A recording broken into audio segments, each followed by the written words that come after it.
श्री द्वारकेश्वर जयती चैनल में आप सभी का स्वागत है। आज हम सुनेंगे धर्मराज जी और पोपाबाई की कहानी। जो भी व्यक्ति अपने जीवन काल में समस्त प्रकार के सुखों को पाकर और अंत में स्वर्गलोक यानी कि वैकुंठ धाम की कामना रखते हैं, ऐसे सभी भक्तों को अपने जीवन काल में एक बार धर्मराज जी और उनकी धर्म बहन पोपाबाई की कहानी जरूर ही सुननी चाहिए। आइए हम सब मिलकर कथा का श्रवण करें। तो अपने हाथों में गेहूं के दाने लेकर हम इस कथा को सुनेंगे। श्री गणेशाय नमः। एक बार गुणवती नाम की एक ब्राह्मणी थी। वह प्रत्येक दिन नियमित रूप से पूजा पाठ और दान इत्यादि किया करती थी। सभी देवी देवताओं का पूजन करती और आए हुए अतिथि का यथाविधि स्वागत सत्कार किया करती। पूरे गांव भर में उसका बहुत स्वागत था और उसके घर में 4 बेटे बहुएं और उनके पौत्र थे। घर में खूब अन्न धन्य था और आपस में सभी लोग मिलजुल कर बड़े प्यार से रहते थे। संक्रांति से ठीक 7 दिन पहले ब्राह्मणी की मृत्यु हो गई। सभी उसके भाग्य की सराहना कर रहे थे कि कैसे गुणवती ने जीवन में अच्छे कार्य किए और भरा हुआ परिवार छोड़कर सारे सुख भोग कर वह सुहागिन रूप में ही बैकुंठ को चली गई। उधर गुणवती को लेने जो यमदूत आए थे वे गुणवती को देखकर आश्चर्य में पड़ गए और बोले कि तेरा तेज अलौकिक है। तेरे द्वारा किए गए शुभ कार्य का प्रभाव तो हमें स्पष्ट रूप से दिख रहा है, लेकिन ऐसा क्या हुआ? ऐसी कौन सी गलती तुमसे हो गई कि यमदूतों के साथ तुम्हें मृत्युलोक की यात्रा करनी पड़ रही है? गुणवती भी आश्चर्य में भरकर उनके साथ चल पड़ी। रास्ते में सबसे पहले वैतरणी नदी मिली। यमदूतों ने कहा कि हे माई, तुमने गौदान किया है या फिर गौओं के लिए कुछ भी किया हो तो उसे याद करो, वही तुम्हें इस वैतरणी नदी से पार लगाएगी। गुणवती ने मुस्कुराकर अपने द्वारा किए गए गौदान और गोग्रास दान को याद किया तो अचानक एक सुंदर सी सफेद गाय ने आकर उसे बड़े आराम से पहनी से पार उतार दिया। थोड़े दूर चलते ही गुणवती को भूख और प्यास सताने लगी तो उसने अपने अन्नदान और जलदान को याद किया और स्मरण करते ही उसकी भूख प्यास कुछ ही क्षणों में मिट गई। रास्ते में अलग अलग नरकों के मार्ग आए, जिसमें कहीं कहीं कांटे के जंगल थे, कहीं चिलचिलाती धूप तो कहीं कीड़े मकोड़ों का काटना तो कहीं चील कौओं का नोचना हो रहा था। जैसे ही गुणवती को कांटे दिखाई दिए तो उसने खड़े जूते चप्पल के दान को याद किया तो सारे कांटे गायब हो गए। फिर जब चलते चलते उसे बहुत तेज धूप सताने लगी तो उसके दिए हुए छाते दान को याद किया तो बादल हो गए और छांव लगी। थोड़ी ही देर में उसे बहुत जोर से ठंडी लगी तो उसने गर्म वस्त्रों को दान किया था, उसको याद किया तो उसकी सर्दी दूर हो गई। अब उसे कीड़े काटने लगे तो चींटियों को डाले हुए भोजन को उसने याद किया तो कीड़े मकोड़ों का काटना भी बंद हो गया। चील कौवे नोचने लगे तो पक्षियों को डाले गए अनाज के दानों को उसने याद किया तो बड़ी ही प्रसन्नता से वह वहां से पार हो गई। नरक के सभी रास्तों से गुजरकर वह धर्मराज जी के महल में जा पहुंची। महल में सोने के सिंहासन पर भगवान नारायण के स्वरूप में धर्मराज जी धरती के मनुष्यों का न्याय कर रहे थे। गुणवती को देखकर धर्मराज जी ने बड़े प्रेम से उनका स्वागत किया और उसे बैठने को दिया। फिर गुणवती ने हाथ जोड़कर धर्मराज जी से अपना अपराध पूछा। गुणवती ने कहा, हे धर्मराज जी, मैंने ऐसा कौन सा अपराध किया? तब धर्मराज जी ने कहा कि हे गुणवती, तुम तो अत्यंत ही पुण्य आत्मा हो।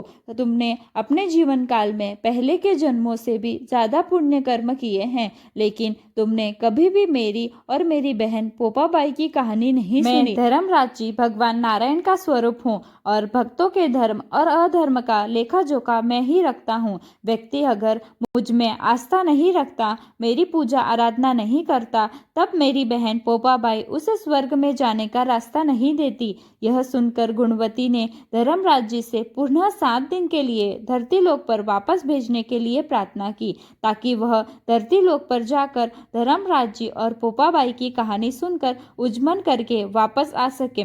पुण्य आत्मा गुणवती को धर्मराज जी ने पुनः धरती पर जाने की आज्ञा दे दी। उधर गुणवती के पुनर्जीवित होने की खुशी में पूरा गांव खुशी में झूम उठा, लेकिन गुणवती ने उन्हें अपने आने का कारण बताया और हाथों में गेहूं के दाने लेकर सबको धर्मराज जी और पोपाबाई की कथा सुनाने लगी। पहले दिन की कथा के बाद गेहूं के उन दानों को लेकर वह सबसे पहले अपनी बड़ी बहू के पास गई और बोली कि बेटी, ये गेहूं के दाने तिजोरी में रख दे। बड़ी बहू बोली, माताजी अभी तो मैं काम कर रही हूँ, आप खुद ही कहीं पर रख दो। तब गुणवती दूसरी बहू के पास गई, उससे भी यही कहा तो उसने आव देखा ना ताव गेहूं के कुछ दाने लेकर मुंह में डाल दिए और बोले कि माताजी, इन गेहूं के दानों में ऐसा क्या विशेष है? हमारे घर में तो पहले ही खूब अनाज भरा है, कहीं से भी उठाकर तिजोरी में रख दूंगी। बचे हुए दाने लेकर गुणवती अब की बार तीसरी बहू के पास गई। उसने अपने पास ही खड़े भाई को गेहूं के दाने दे दिए और कहा कि भाई, मुझसे तो चीजें खो जाती है, मैं तो चीजें रख कर भूल जाती हूँ, ले तू ही इन्हें संभाल कर रख देना। ऐसा कहकर छोटी बहू ने वह दाने अपने भाई को दे दिए। उनमें से बचे हुए कुछ दाने गुणवती ने अपनी चौथी और सबसे छोटी बहू को लाकर दिए, तो उस बहू ने उन गेहूं के दानों को लेकर श्रद्धा और भाव से अपने माथे पर लगाया, फिर लाल कपड़े में बांधकर तिजोरी में संभाल कर रख दिया। 7वें दिन गुणवती जब उजमन करने बैठी तो उसने धर्मराज जी तथा पोपाबाई का उजमन उनके ही द्वारा बताए हुए विधि से बड़े ही धूमधाम से किया। कार्यक्रम समापन होने के बाद गुणवती सभी से बोली कि संसार में सभी सुख और अंत में वैकुंठ लोक देने वाली यह कथा साल भर में सभी को सुननी चाहिए। इस कथा को कहने, सुनने, हुकार भरने और विधि पूर्वक उद्यापन करने वाला अवश्य ही स्वर्ग लोक को पाता है। इनके गेहूं के दानों को साल भर संभाल कर पूजा घर में या तिजोरी में रखना है। ऐसा करने से घर में धन्य धान्य भरा रहता है, परिवार में कोई विपदा या बीमारी नहीं आती है। मैंने अपनी बड़ी बहू को गेहूं के दाने दिए, उसने गेहूं के इन दानों को कहीं भी रखने के लिए कहा। पिछले 7 दिनों में इनकी संपत्ति में खूब घाटा हुआ। दूसरी बहू को दिए तो उसने इन पवित्र दानों को मुंह में रखा और चबा गई, फिर तो 7 दिनों से बिस्तर में पड़ी हुई है। तीसरी बहू ने दाने अपने भाई को दिए और उसकी सारी सुख संपत्ति मायके में चली गई और मेरी सबसे छोटी बहू ने इन दानों को बड़ी श्रद्धा से संभाल कर रखा। तभी से इसके घर में धन की वर्षा हो रही है, चारों ओर से केवल शुभ समाचार आ रहे हैं। तो ऐसी है धर्मराज जी की कथा की महिमा। बड़े ही प्रेम से बोलिए धर्मराज जी की जय। और अब मैं आप सभी को पोपाबाई की कहानी सुनाती हूँ। किसी गांव में एक भाई और बहन रहा करते थे। भाई का तो विवाह हो गया था, लेकिन बहन का विवाह नहीं हो रहा था। बहन का नाम पोपाबाई था। पोपाबाई हमेशा व्रत और नियम किया करती थी। एक दिन उसके भाई भाभी ने उससे शादी करने के लिए कहा, तब उसने शादी करने के लिए मना कर दिया और अपने भाई भाभी से कहने लगी कि मेरे रहने के लिए आप गांव के बाहर एक झोपड़ी बनवा दो, मैं उसी में रहकर अपना जीवन बिता लूंगी, लेकिन विवाह नहीं करूंगी। फिर वह गांव वालों से कहने लगी कि गांव वालों, आप सभी अपनी अपनी गाय बछड़ों को मेरी झोपड़ी के पास चरने के लिए छोड़ दिया करो। मैं सभी गाय और बछड़ों की देखभाल किया करूंगी। फिर जो भी बचा कुचा खाना होगा वो मेरे पास भेज दिया करना, वही मैं खाकर गुजारा कर लूंगी। इस तरह से बहुत दिन बीत गए। एक दिन उस देश का राजा शिकार खेलने जंगल जा रहा था कि उसकी नजर गांव के बाहर बने पोपाबाई के झोपड़ी पर पड़ गई। राजा झोपड़ी के पास जाकर आवाज लगाने लगे, यहाँ कौन रहता है? जब कोई भी उत्तर नहीं मिला तो झोपड़ी के दरवाजे को ही खटखटाने लगे। दरवाजा खटखटाने की आवाज सुनकर पोपाबाई ने अंदर से ही पूछा कि बाहर कौन है? बार बार दरवाजा क्यों खटखटा रहे हो? क्या कोई काम है? राजा ने बाहर से उत्तर दिया कि मैं इस देश का राजा हूँ, मैं तुम्हारे साथ विवाह करना चाहता हूँ। यह सुनकर पोपाबाई कहने लगी, अपने महल को वापस लौट जाओ, मैं पराये पुरुष का मुंह नहीं देखती। लेकिन राजा ने उसकी बात पर ध्यान नहीं दिया और बलपूर्वक पोपाबाई को उठाकर अपने घोड़े पर बिठाकर अपने महल की ओर चल पड़ा। पोपाबाई ने राजा को श्राप दिया कि हे राजा, जा, तेरा राजपाट सब नष्ट हो जाएगा। महल में पहुंचकर राजा ने अपनी रानियों को सारी बात बताई। सारी बात सुनकर रानियों ने राजा से अनुरोध किया कि पोपाबाई को सही सलामत उसकी झोपड़ी में वापस छोड़कर आए। रानियों के कहे अनुसार राजा पोपाबाई को उनकी झोपड़ी में छोड़ने के लिए चल पड़े। रास्ते में पाप की नदी आई जिसमें राजा डूब गया। पोपाबाई मृत्युलोक के बाद धर्मराज जी के दरबार में जा पहुंची। वहां धर्मराज जी ने उसे स्वर्ग का राज्य दिया। किसी गांव में एक सेठ सेठानी की मृत्यु हुई, तब वे दोनों ही मृत्युलोक से स्वर्गलोक में आए, लेकिन स्वर्गलोक का दरवाजा बंद पड़ा था। तो दोनों ने धर्मराज जी से स्वर्ग का दरवाजा खोलने की विनती की।